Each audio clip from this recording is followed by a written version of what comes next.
So what is earthwork construction?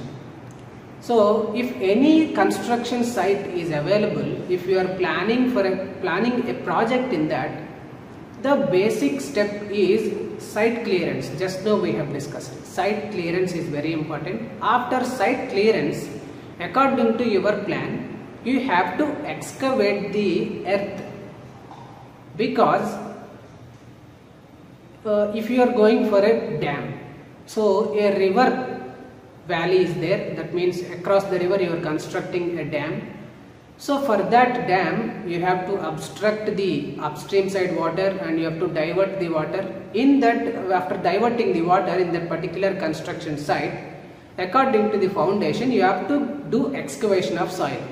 If you have got a good standard soil like rocky soil, so what you will do, if you will go for normal foundation. Basically for bridges and dams we will use pile foundation. Why? Because most of the river valleys contains sandy soil, one of which is not as much as good for a normal foundation. That's why we will go for a pile foundation there. Like that, for any construction project, if your particular land contains uneven ups and downs, so if your land is not leveled, so it contains ups and downs actually, so you have to do the excavation to clear that land to a certain level, right? So what about the earthwork excavation actually? See here, earthwork is the process of excavating, transporting and compacting. So earthwork is nothing but excavating, compacting and transporting the soil from one place to the other place, right? So let me tell you an example. When you are doing for a road project, highway project, basically earthwork is very important there. So you will remove the soil from one place and you will dump the entire soil and you will do compaction on the roads when you are doing for a highway projects, right, in the subgrade itself. Or when you are doing for your apartment work, you have to dig up to 2 to 3 meters deep for the foundation work and for cellar also. There you have to remove the entire soil up to 2 to 3 meters deep. So you have to remove the entire earth there by using the equipment, right? Earthwork construction is nothing but excavating the earth and transporting it from one place to the other place. If you need that soil, you have to store that one into another place and you have to use whenever you require for your project. So earthworks are created through moving the massive quantities of soil. So earthworks are created through moving a massive quantities of soil with a huge equipment. That with equipment you are using, with machinery, you have to move that massive amounts of soil from one place to other place, right? So earthwork, why earthwork is done? What is the importance? To reconfigure the topography, right? There are some uncertainties in the topography of our land, you can see. To reconfigure your land, right, to give the proper topography for it, the earthwork construction is very important, right? So earthwork involves cutting and filling, right? Earthwork involves cutting and filling to achieve the required topography. So when it is carried out, so earthwork construction is mainly carried out at the initial stage only, at the starting stage of our project. So you can see the diagrams over there, in which an excavator is excavating the soil and is another equipment. In the second diagram you can see earthwork dumping is happening, right? What are the considerations before starting the earthwork? So before starting the earthwork, what are the considerations we have to follow? So what type of considerations we have to use, right? See here, verify. So the first one, verify the location of underground utilities. So in your particular construction site, if any underground water bodies are available, so that type of investigations you have to do. So investigate about the underground utilities and note down the location points. To give the access into your particular construction site. So is there proper access is available for trucks and equipment? So that type of access points you have to note down. Permits and approvals. So you have to confirm your approvals and permits to go further in your construction project, right? And install required erosion sediment control devices. So right, and review the soil boring and soil exploration data. So soil boring data, you have to analyze which type of soil is available, at how much depth is available, how many types of soil is available inside the underground. Up to 20 meters, 25 meters, you have to analyze the soil boring data, right? And observe the existing drainage patterns. So drainage patterns, what are the existing drainage patterns and what are the new ones we have to plan, right? And plan access and excavation patterns. Next step, you have to plan your access and excavation. Access means you have to move your equipment from outside to into your construction site, and you have to do excavation in your entire site. So that access is very important. So how to move that equipment from one place to the other place, that type of access patterns you have to plan. Determine the handling of spoils. Spoil is nothing but a huge removed soil, a bundle of removed soil, right? So a segment of soil, removed soil, is called as a spoil, right? So where we have to store the removed soil, the removed soil is called as spoils actually. So if you are doing a canal work, lot of earthwork we have to excavate. So beside the canal or near the site, we will store the entire soil there. Whenever you require, we will use it, right? So storing of that spoil and moving that spoils from one place to the other place, right? See here, the image will show you a 4 set of works involving soil exploration data and site clearance, etc. Right? These are the considerations you have to involve before starting the earthwork. Right? So, what are the involved operations in the earthwork excavation? What type of operations involved while doing the earthwork excavation? So, the first primary operation you have to do is site clearance. Right? Site clearance is the primary step in earthwork construction, and cleaning and grubbing or clearing and grubbing. So any unwanted plants, material, trees, shrubs, rocks, these all things you have to remove, right? And so loosening of existing earth mass and materials is important to remove easily, right? Next one, removal of existing earth mass and start moving from the original place. That means, so when you are removing the existing earth mass, let us start moving it from the original location to the storing location. That means you have to dump the removed soil at another place, right? Next one, hauling or excavated material. Hauling the excavated material from the location of dumping point. That means hauling the excavated material to the dumping point. That means what excavated earth you have removed from the site, you have to store that excavated material, or you have to dump that excavated material at one place. That place is called as dumping point.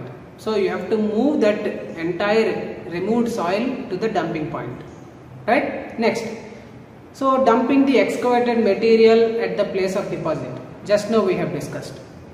So you have to dump the entire removed soil at one place, and working on excavated materials to put into specified conditions.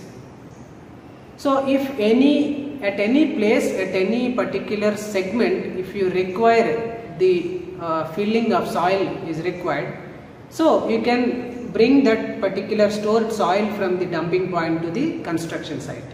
So these are the different operations which involved in the construction process. So what types of excavations are there? What are the different types of excavations? So see here, so these are the different types of excavations. First one is confined excavation, second one sloped excavation, third one bulk excavation, fourth one excavation of rocks, and embankment formation. So each and every type is very important. Each and every type has its own specialized applications, right? So let us discuss about the first one, confined excavation. Confined excavation is nothing but excavations carried out for individual foundations or trenches. A trench is nothing but a deep excavation.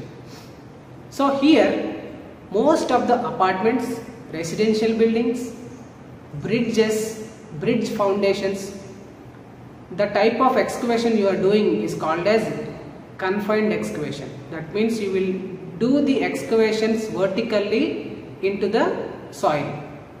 So in order to do that, if you are planning for apartment, you have to excavate the entire site 2 to 3 meters deep, so that you will assign sheet piles to support the surrounding soil. That means to support the surrounding structures, you will put sheet piles at the edges of your land. Then you will do the entire excavation deeper into the site, right? So it involves the excavation of individual foundations or trenches vertically into the deep soil. So for doing that, marking is very important.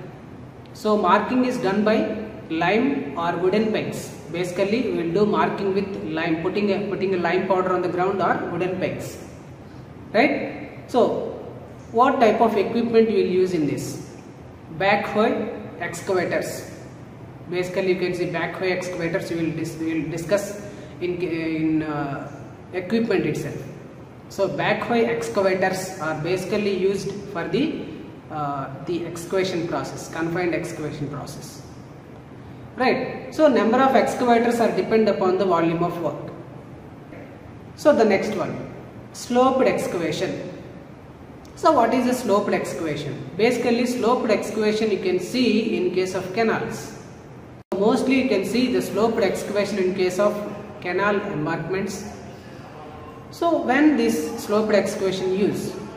So sloped excavations use whenever the particular sides of the embankment, whenever the sides of excavations need to be in slope, then this type of excavation you will use. The example is canals, right? Polavaram canal, like that. So side slopes would vary depending upon the type of soil.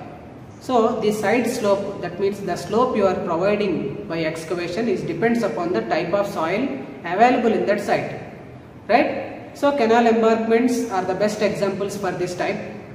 So what type of equipment you will use? The main advantage is that sheet piles are not required in this. So when sheet piles are required to support the soil does not slide into your site. So in this, sheet piles are not required because we are not doing the vertical excavation, right? We are doing for a sloped excavation here. So sheet piles are not required. So the equipment, the suitable equipment is backhoe excavators are the best equipment suitable for this type of excavations, right? Next one, what is about the bulk excavation? Bulk excavation is nothing but whenever the volume of work is more, that means the volume of work is huge, the type of excavation is called as bulk excavation. The best example is dam site, bridge site, etc. These are the two best examples for this.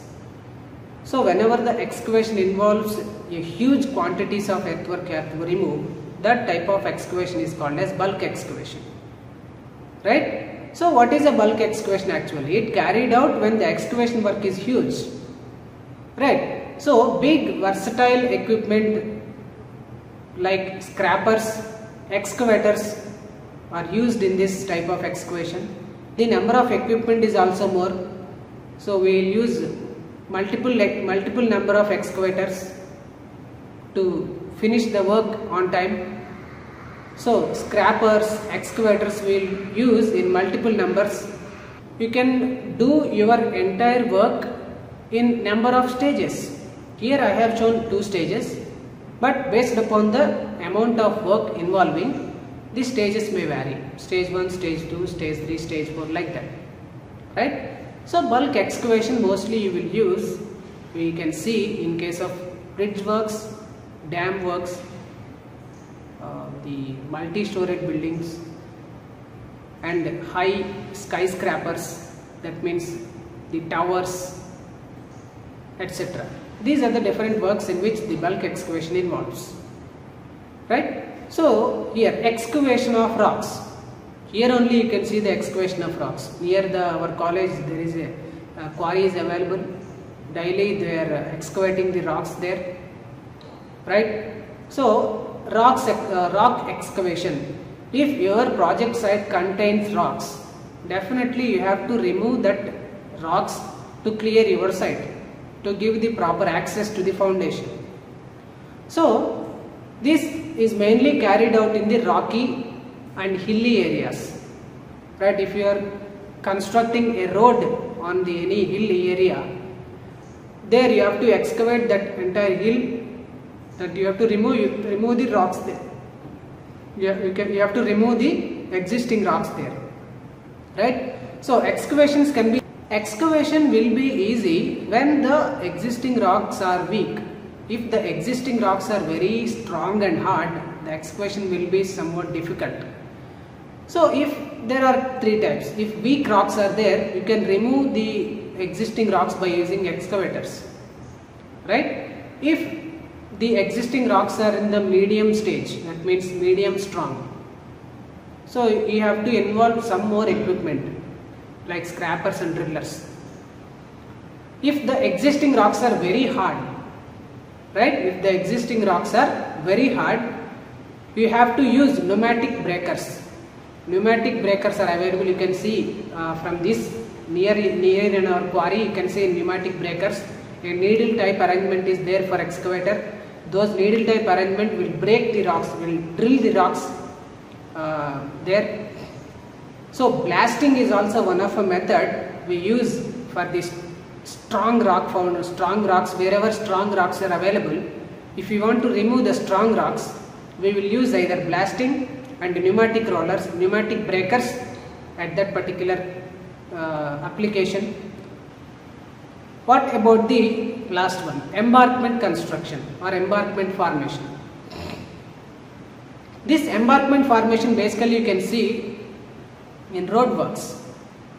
So whenever you are doing for a highway projects or road works in the hilly areas, so the embankment formation is very much important. Embankment formation is very important to support the road actually.